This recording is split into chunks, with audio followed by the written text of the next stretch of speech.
अस्सलाम वालेकुम प्यारे दोस्तों, क्या हाल है? कैसे हैं आप? आज हम बात करेंगे कि थाने में एप्लीकेशन जो दी जाती है वो किस तरीके से दी जाती है, क्योंकि बहुत से लोगों को इसके बारे में इल्म नहीं होता कि मुकदमे की जो बुनियाद होती है वो एफआईआर की बुनियाद होती है, वो एप्लीकेशन होती है। और अगर सही तरीके से एप्लीकेशन ना लिखी जाएगी तो कभी भी आपका जो मुकदमा है वो सही तौर पे नहीं बन सकता, जो कि बिलाखिर फिर जो है वो ख़त्म हो जाएगा। एक आपको रिलीफ ना मिला तो उसमें एफआईआर में आपको फ़ायदा नहीं मिलेगा। तो हम आप बताते हैं कि सबसे पहले एफआईआर किस तरीके से दर्ज की जाती है।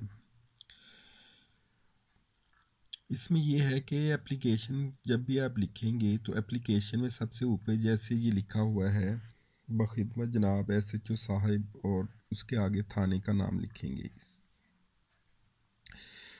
और इसके बाद ये मुद्दई अपना नाम खुद इस तरीके से लिखेगा, मोहम्मद यासीन वल्द फ़लाँ फ़लाँ, और साथ में आगे सकना अपना एड्रेस लिखेगा।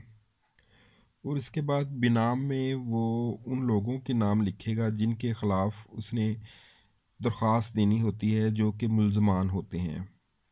जैसे कि अब नंबर 1, नंबर 2, नंबर 3 और नंबर 4 के जितने भी मुल्ज़मान होंगे इस तरीके से वो लिखा जाएगा। ठीक हो गया।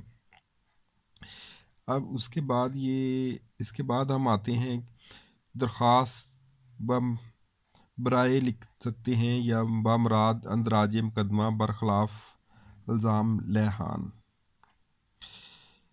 ये लिखने के बाद फिर हमने नीचे आ जाना है और यहाँ पे एक तरफ लिखेंगे जनाब आला गुजारिश है कि साइल फ़लाँ फ़लाँ ये फ़लाँ फ़लाँ पते का रहायशी है और ये काम करता है, और आगे जो अपनी जो डिटेल होगी स्टोरी की वो आपने बयान करनी है। ठीक हो गया। ये सारी आपने डिटेल फिर लिखते जाना है, लिखते जाना है। लिखने के बाद आगे जाने के बाद फिर इसमें ये होगा कि आप दूसरे पेज पे अगर जाना पड़े तो फिर ये दूसरे पेज पे आप आ जाएंगे, और इसमें एंड पे अपना ख़ुलासा बयान कर देंगे, जिसमें आप लिख देंगे कि मेरे साथ साहिल ने ये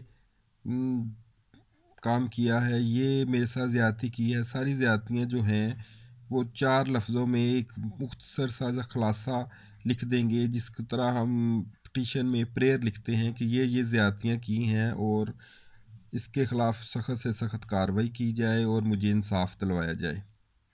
ये लिखने के बाद हम नीचे अर्ज़े लिखेंगे और नीचे एड्रेस और फ़ोन नंबर वगैरह अपना लिखेंगे। और इस पे एक चीज़ है कि इसके ऊपर सिग्नेचर ज़रूर होने चाहिए। ठीक है, इस पे सिग्नेचर नहीं है लेकिन आपने सिग्नेचर ज़रूर करने हैं इस पे, क्योंकि बग़ैर सिग्नेचर के जमा नहीं होगी। और इसके साथ आपने आईडी कार्ड की कॉपी लगानी है, ये एक लाजमी चीज़ है। और इसकी एक कॉपी जो है वो आपने करवा के अपने पास रखनी है, और जब आपने एप्लीकेशन देनी है तो इसका ऊपर डायरी नंबर आपने लगवा के वो अपने पास रख लेना है। ठीक है। और अगर इसके बारे में तफसील आपको जानना चाहते हैं तो हमारी वेबसाइट है, जिसका मैं लिंक दे दूँगा नीचे नीचे मैं लिंक दे दूँगा, और वो आप वेबसाइट पे जाके इसको तफसील से पढ़ भी सकते हैं और मज़ीद मालूमात इसके बारे में हासिल कर सकते हैं। कानूनी इमदाद हमारी वेबसाइट है, और जो कि आप गूगल से सर्च करके आसानी से ढूंढ सकते हैं। बहुत हमारा 2015 से, बल्कि इससे भी पहले से ये वेबसाइट चला रहे हैं और बहुत से दोस्त हमको जानते भी हैं। तो दोस्तों अब मैं इसके बारे में बताऊंगा कि इसी एफआईआर पे जब पर्चा हुआ तो सेम टू सेम ये कॉपी होता है। अब अगर आप एप्लीकेशन में चीज़ों को छोड़ जाएंगे तो उसमें सबसे बड़ा मसला ये होगा कि ये जो एफआईआर के खाने हैं ये फिल नहीं हो सकेंगे। ये कंप्यूटराइज एफआईआर है। लेकिन अगर आपको दूसरी एफआईआर दिखाई जाए तो उसमें एक हाशिए लगी एक फॉर्म होता है जिसके ऊपर लिखी जाती है। अब ये देखें कि इस पे ये एफआईआर नंबर है और ये इसमें ये थाने से रवानगी का टाइम और डिटेल वक़्त वकूआ, और आप ये देखें तो ये मुस्तगीस का एड्रेस और उसका नाम, फ़ोन नंबर, ये सारी चीज़ें एफआईआर में लिखनी होती हैं। उसके बाद ये जुर्म के बारे में बता रहा है कि कौन कौन से जराइम जो हैं। तो